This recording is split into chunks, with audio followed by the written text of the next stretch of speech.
राधे राधे भक्तों, welcome back to my channel. हमारे घर आ गए हैं लड्डू गोपाल पहली बार।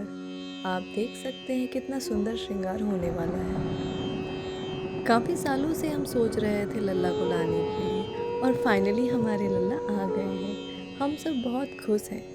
देखिए मेरे साथ, हम लल्ला को नहलाएंगे, अभिषेक कराएंगे और श्रृंगार करेंगे। कहते हैं लल्ला घर पर आते ही उनमें प्राण का संचार हो जाता है और उनके अंदर प्राण आ जाता है। आशा है आप सबको बहुत अच्छा लग रहा होगा। आप देखते रहिए लल्ला का संपूर्ण फुल बॉडी मेकअप। अभिषेक देखिए, हमारे लल्ला लग रहे हैं ना सुंदर। मैं आपको बता दूं कि हमारे लल्ला आए हैं वृंदावन से। जी हाँ, वो वृंदावन से आए हैं और अब हमारे साथ उनका श्रृंगार आप देखिए।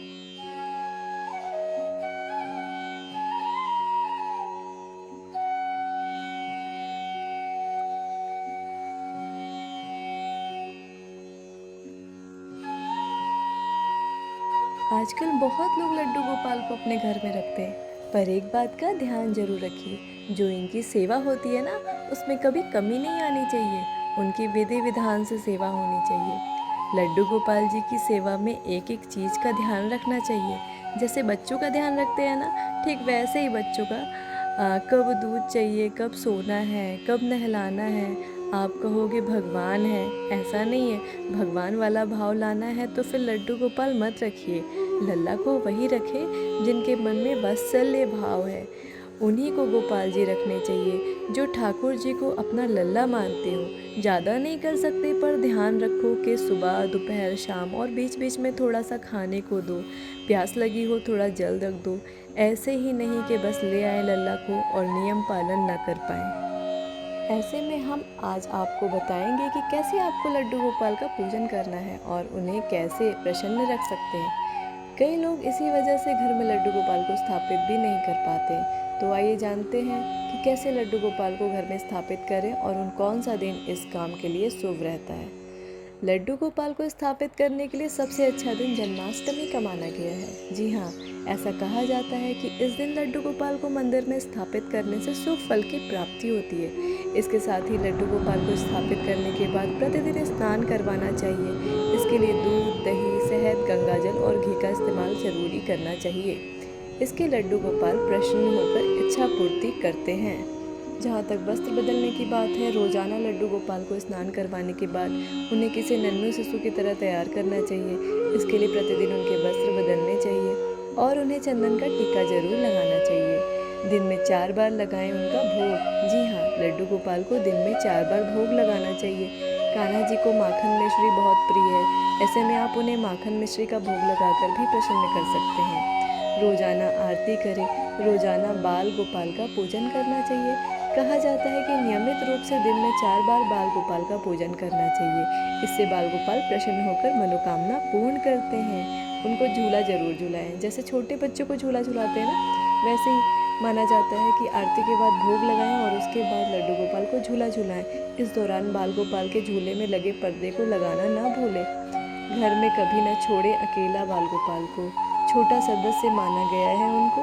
ऐसे में उन्हें घर में कभी भी अकेले नहीं छोड़ना चाहिए। कहा जाता है कि जैसे छोटे शिशु को अकेले नहीं छोड़ा जाता, वैसे ही बाल गोपाल को भी घर में अकेले नहीं छोड़ा जाता। प्रेम भाव करे अर्पित। बाल गोपाल घर में सबसे छोटे सदस्य हैं। ऐसे में उन्हें प्रेम भाव अर्पित करें। उन्हें किसी नन्हे बालक की तरह प्रेम भाव अर्पित करना चाहिए। जी हाँ, तो ऐसे ही आप लोग बहुत सारा प्यार लड्डू गोपाल को दीजिए। जैसे हमारे घर में एक छोटा सा लल्ला होता है, हमारा बच्चा होता है, वैसे ही ठीक उसी तरह हम उसको कहीं छोड़ के नहीं जा सकते। तो उसको भी हम लोग अच्छे से ध्यान रखना चाहिए।